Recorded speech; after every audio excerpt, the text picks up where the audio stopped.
Pourquoi Jean-Paul Belmondo est-il l'acteur français le plus populaire au monde ?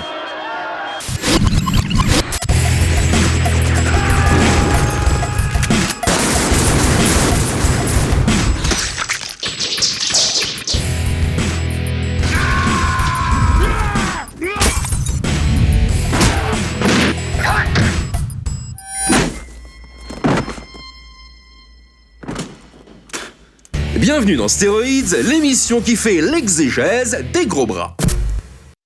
Monsieur Belmondo souriant, souriez monsieur. En soucieux, j'ai pas de soucieux.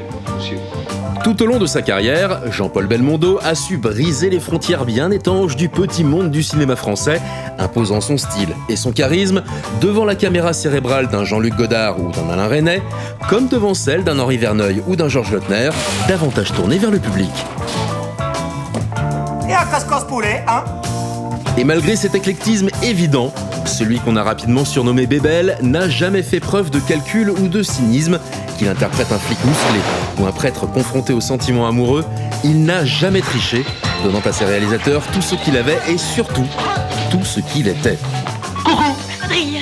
Moi-même, pas comme l'œil, bichon de perme. Je t'ai écrit, tu m'as pas répondu. Enfin, je suis là, c'est l'essentiel. Bonjour madame. Le point commun évident entre ces différentes prestations reste la force vitale qui s'en dégage.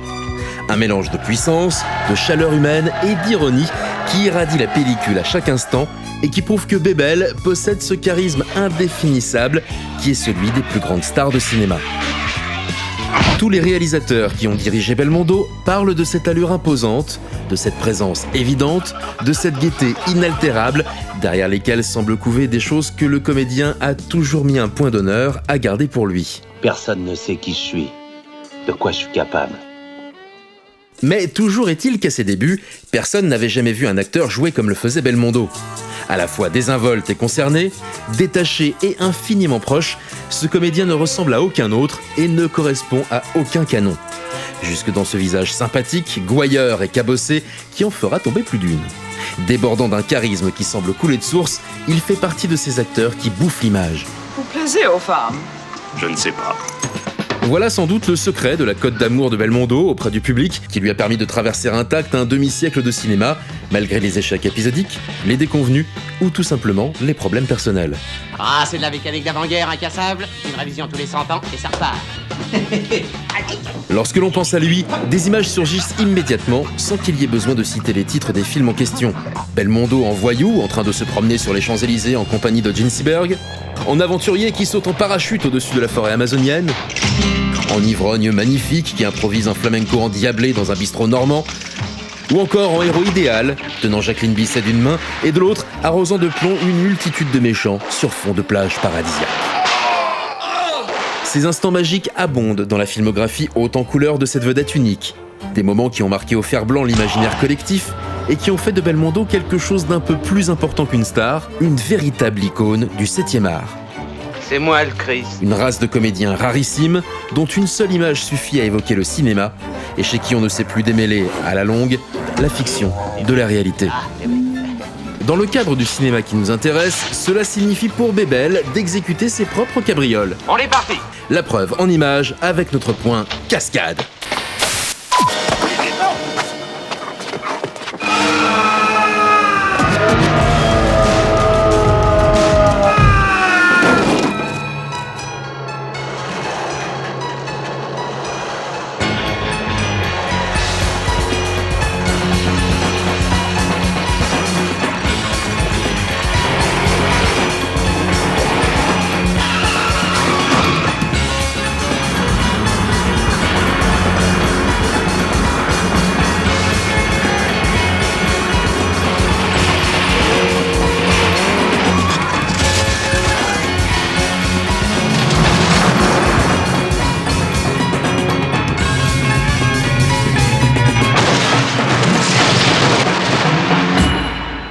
Juste une éraflure. Au milieu des années 70, Belmondo est à un tournant de sa carrière. Partagé entre grosses productions populaires et films plus sophistiqués, il décide, suite au rejet critique et au box-office décevant du Stavisky Berlin Rennais, de se tourner exclusivement vers le public et le cinéma de pur divertissement. À ce titre, Peur sur la ville est une borne dans la filmographie de l'acteur. Le succès du film, qui cumule 4 millions d'entrées en France, va imposer une nouvelle orientation dans la carrière de Belmondo. Les films d'action dans lesquels il interprète un justicier hyper balèze et où il enchaîne à l'écran des cascades de plus en plus spectaculaires. Ne faire que des films qui font penser, c'est embêtant. Même les gens les plus intellectuels, de temps en temps, ont envie le soir d'aller se distraire et de pas se prendre la tête à deux mains. Certes, dans ce registre, il a déjà précédemment donné, avec les films d'aventure de Philippe de Broca par exemple, mais c'est véritablement Peur sur la ville qui va imposer la formule du bébel en mode mal alpha et performeur physique tout-terrain qui nettoie les rues de sa ville, le flingue glissé dans le pantalon. Comme ça, tu ressembles à Belmondo, là. La mandale facile et la réplique cinglante. Je suis crevé. Qu'est-ce qu'il veut? Il dit qu'il est en train de mourir. Dis oui que je m'en fous. Il s'en fout. La qualité toujours palpable de Peur sur la ville, Belmondo la doit avant tout à son metteur en scène, Henri Verneuil, qu'il retrouve ici pour la 5e fois après des réussites aussi différentes que Un singe en hiver, 100 000 $ au soleil, Week-end à Zuidcote et Le Casse. En Verneuil, Bébel va trouver l'équivalent de ce que Don Siegel a été pour Clint Eastwood. Un authentique cinéaste, narrateur visuel et technicien hors pair, capable de lui dresser une statue de héros surdimensionné, sculptée dans la pellicule. J'aime beaucoup travailler avec Verneuil parce que d'abord il est très, très relax comme metteur en scène et ça j'aime bien. Il n'est pas à manger son chapeau derrière la caméra, ça c'est une chose agréable. Et en plus, ses scripts, c'est une sorte de système d'horlogerie. Tout est très bien réglé, il sait exactement ce qu'il va faire, il sait où il va mettre sa caméra. Et justement, il s'avère que Peur sur la ville est pensé par Verneuil et Belmondo comme une tentative de mix à la française entre l'Inspecteur Harry et French Connection, le film s'amusant à reprendre certaines figures célèbres de ces deux classiques du cinéma d'action américain, tout en essayant de les rendre encore plus spectaculaires, comme le prouve la mythique poursuite du métro. Sauf que Belmondo, lui, choisit carrément de monter sur le toit du métro, et sans doublure, bien évidemment. Une scène qui vient s'enchasser dans une longue poursuite anthologique, proprement unique dans l'histoire du cinéma français, puisqu'elle dure près de 20 minutes, qu'elle change continuellement d'environnement et que, se situant au beau milieu du film, elle présente l'avantage de parfaitement résumer le personnage principal campé par Belmondo. Je suppose que tu sais ce que tu fais. Ta gueule. Incarnant ce rôle de flic iconique, comme un animal à sang chaud qui ne fonctionne que sur un plan émotionnel et viscéral, il préfère laisser filer le terrible tueur de femmes, Minos, pour aller rattraper le gangster qui a tué son coéquipier.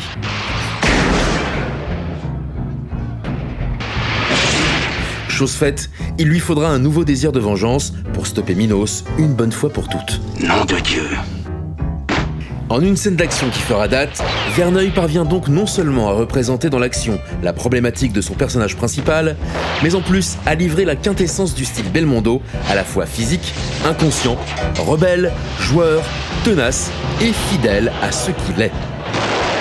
Ne se limitant pas aux illustres films d'action déjà cités, Verneuil parvient également à inclure dans Peur sur la ville d'autres influences surprenantes, comme les séquences de meurtre de Minos tout droit sorties d'un giallo italien de Mario Bava, ou comme cette scène de suspense située dans un hangar rempli de mannequins en cire, reprise d'une scène similaire figurant dans Le baiser du tueur de Stanley Kubrick.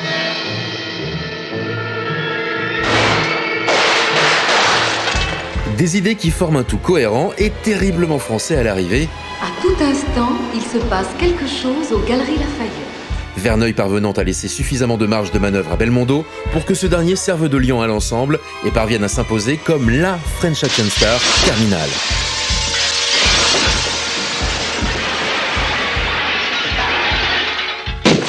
Reste que Peur sur la ville est une borne tellement écrasante que jamais aucun de ses descendants ne parviendra à retrouver son brio et son efficacité redoutable. Allez, assez de sensiblerie, les affaires reprennent, je les entends, mieux je les sens. Certes, il y aura bien quelques titres sympathiques et intéressants, comme L'Alpagueur, Flic ou Voyou, Au casquet, grand-père. Au casquet. ou même Le Professionnel. Mais globalement, Bébel va peu à peu s'enfermer dans son personnage de guignolo toc-toc badaboum, pouvez vous faire monter des bagages. Vedettes de films terriblement paresseux comme L'Animal, Joyeuse Pâques ou Hold Up, qui vont peu à peu essouffler la formule jusqu'à donner des films fin de race, fatigués et ennuyeux comme Le Solitaire, ou des revivals has-been pour dinosaures en quête d'un dernier baroud comme le gênant Une chance sur deux. Tu crois qu'on va encore savoir? À ton avis? Je trouve que les acteurs doivent tout faire, puisque même autrefois, finalement, dans les pantalonnades, c'était formidable, parce que vous avez aussi des acteurs dans les improvisations, vous avez des improvisations acrobatiques aussi très fortes. À une époque où le naturalisme et le minimalisme règnent en maître sur les techniques de jeu des acteurs bien de chez nous, impossible de retrouver un acteur comme Jean-Paul Belmondo, aussi complet, aussi physiquement impliqué et aussi charismatique. On devrait apprendre aux gens tout ça. C'est-à-dire, ils devraient apprendre la boxe, ils devraient apprendre un tas de choses qu'ils n'apprennent pas dans le conservatoire. On leur apprend juste à bien marcher et à bien parler. C'est un peu court pour le cinéma. Le monde entier ne s'y est d'ailleurs pas trompé, car même si Bebel a finalement refusé une carrière américaine qui s'ouvrait à lui à la fin des années 60, The French have arrived. Ah, splendid, thank you. un peu partout à l'étranger, la silhouette, le visage et le style de l'acteur ont véritablement imprégné la culture populaire de ces 60 dernières années.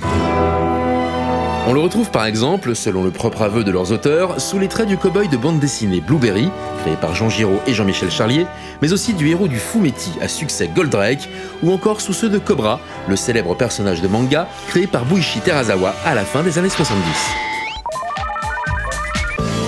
Au Japon toujours, un emblème de l'animation nippone comme Lupin III, le petit-fils du célèbre gentleman cambrioleur français Arsène Lupin, possède certains traits physiques et comportementaux propres à ceux de notre Bebel national. En Chine, il a laissé une trace indélébile, comme peut l'attester la légende Jackie Chan, qui dit avoir trouvé sa vocation en découvrant, enfant, L'Homme de Rio et les tribulations d'un Chinois en Chine sur un écran de cinéma. Et même en France, un comédien dramatique de la trempe d'Albert Dupontel se réclame de l'héritage physique de Jean-Paul Belmondo, notamment lorsqu'il s'agit pour lui aussi d'exécuter ses propres cascades. Even the name Belmondo, it represents super coolness. Bref, si vous n'aimez pas les cascades et les nions dans la gueule, si vous n'aimez pas le cinéma, si vous n'aimez pas Belmondo... Allez vous faire foutre. Non, je vais vous dire, mademoiselle, vous semblez plaisanter avec nous, mais on est sérieux. Achetez ce disque et arrêtez de poser des questions. Achetez, c'est tout. Et vous serez content. Moi, je suis entraîné le matin. Je fais ma gym là-dessus, vous vous rendez compte? Regardez quel athlète. Je veux dire encore que c'est pas un costard qui met en valeur, mais... Si vous pouvez aller voir Hold Up, il est encore dans 2 salles. Ça vaut le coup, hein. Si vous y allez, ils vont en mettre 4, alors je vais être content.